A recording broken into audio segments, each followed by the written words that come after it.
Perhatikan, ya. Perhatikan. Ya, di Quran surat Al-Qari'ah digambarkan tentang anai-anai yang berterbangan mencari cahaya. Coba perhatikan. Laron begitu keluar dari lubang, dia berjuang dengan sayapnya yang sangat tipis, mengangkat tubuhnya yang berat. Mencari apa? Mencari lampu.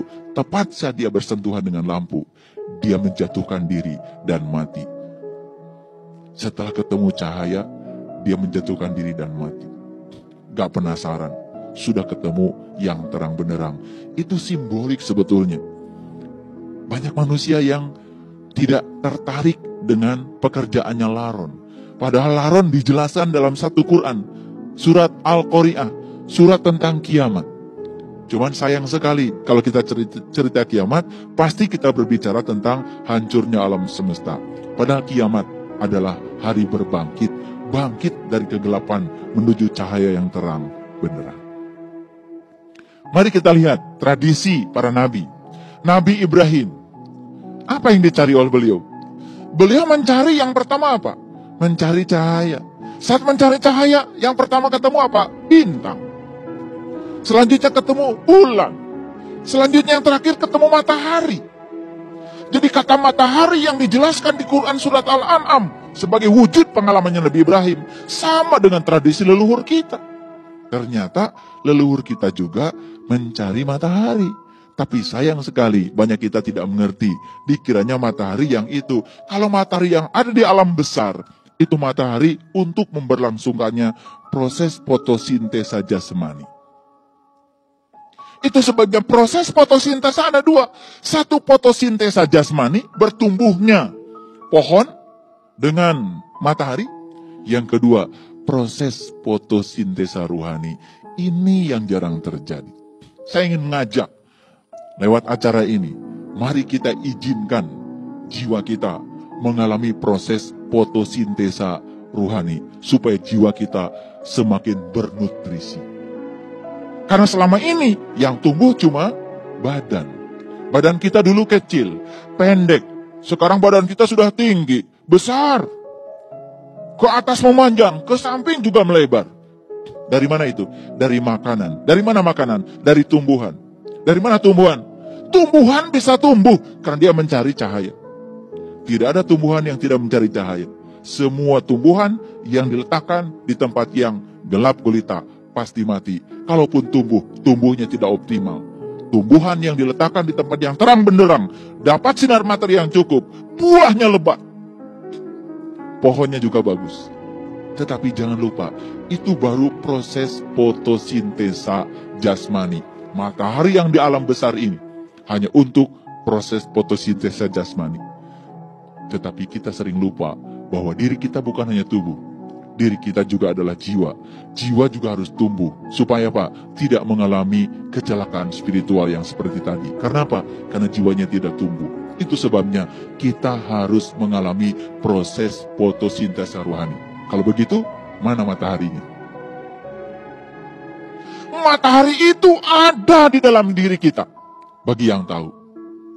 Maka beruntunglah mereka yang sudah menemukan matahari di dalam dirinya. Surat Al-Fatihah dibuka dengan huruf Ba, dipungkas dengan huruf Nun.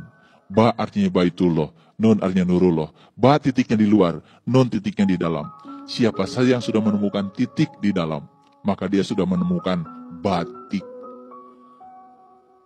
Apa artinya batik? Ba dan titik. Makanya batik menjadi tradisi leluhur kita. Batik itu badan titik. Ba artinya Baitullah. Titik adalah titik yang ada dalam Baitullah. Satu titik cahaya dalam kegelapan. Sangat bermartabat untuk perjalanan kita pulang. Bagaimana tradisi Nabi Muhammad? Mari kita lihat dalam Quran surat An-Najm.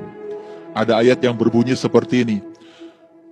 Wan najmi idha hawa. Demi bintang ketika mati. Wan najmi idha hawa. Demi bintang ketika mati. Sebagai fisikawan, saya ingin tahu bintang mati itu seperti apa. Kan sekarang mudah. Kita calling-calling dengan ahli astronomi. ternyata saya dikirimkan gambar bintang mati. Saya dulu mengira waktu kecil kalau bintang mati itu gelap gulita. Ternyata bintang mati itu ternyata cahayanya terang benderang. Kenapa? Ilmu fisikanya E sama dengan mc kuadrat. Ketika massa meluruh menjadi energi, maka dia akan meradiasikan gelombang elektromagnetik. Bukankah cahaya itu gelombang elektromagnetik?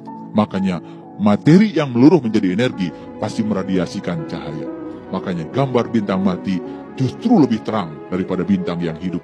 Karena dia sedang meluruh dari materi menjadi energi. Karena ada cahaya. Subhanallah. Makanya di ayat itu kemudian ada lanjutannya seperti ini. وَلَقَدْ رَآهُ نَزْلَةً أُخْرَى. Dan dia melihat itu kapan saja. Apa itu di ayat? Itu kan cerita bintang mati tadi. Bintang mati adalah simbol dari alam cahaya. Alam cahaya adalah alam dewa, alam deva. Dalam alam dewa ada di dalam diri setiap manusia bagi yang tahu. Maka rugilah mereka yang tidak tahu itu. Salatnya gelap, umrohnya gelap, hajinya gelap, saumnya gelap, wiridnya gelap, tidurnya gelap, hidupnya gelap. Bagaimana mungkin kita bisa berjalan dalam kegelapan? Bukankah untuk berjalan di alam semesta raya yang jasmani saja kita perlu cahaya? Betul? Apalagi kita berjalan dalam lautan ruhaniah. Bagaimana mungkin kita bisa berjalan kalau tanpa cahaya? Disitulah banyak yang tidak sadar. Padahal dia sholat dalam kegelapan, saum dalam kegelapan, syahadat dalam kegelapan, haji dalam kegelapan, umroh dalam kegelapan. Bahkan tidur dan hidupnya pun dalam kegelapan. Tidak sadar kalau di dalam dirinya ada alam cahaya yang terang benderang. Cuman dia tidak tahu dan tidak mencari. Makanya Allah mengatakan dalam Al-Quran, Yahdillahu linurihi mayyasa. Aku akan menunjukkan pada cahayaku siapa saja yang aku kehendaki.